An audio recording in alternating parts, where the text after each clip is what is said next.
哈喽，大家好，我是那个无比亲近的面面。最近小可爱留言说，姐姐我特别喜欢粉色，你能做一波粉色的混泥吗？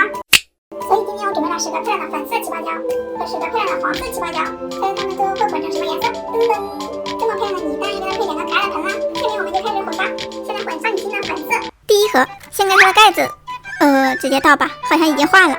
第二盒都起成蜂窝状棉花泥了，这声音听着好解爱呀！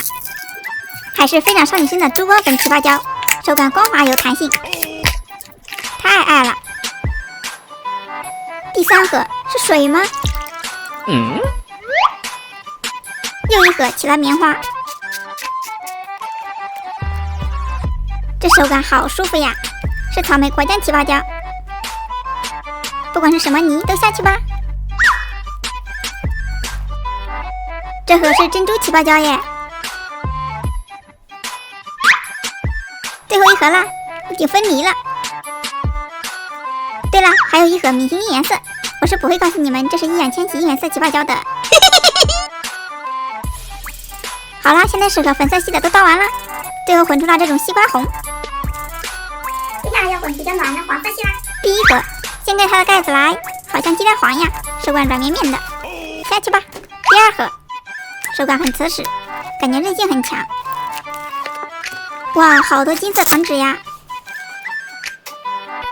手里一拿到泥就想戳2下。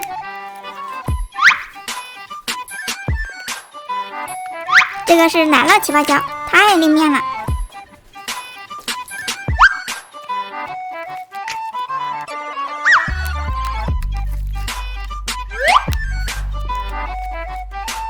感觉黄色系的手感都很棒哦。最后一盒啦，又是满满一大盆，先来混一下。居然是这种金黄色。现在我的2大盆泥终于混好了，还是要拿出我的超大盒子来混合它们。先把它们都倒进去，差不多有半盒。习惯性先来起个泡，起泡很顺畅哦，而且起泡也很快。我要开始混合它们啦。没想到最后混出了这种橙黄色，小可爱们，你们猜对了吗？还可以耍帐篷哦。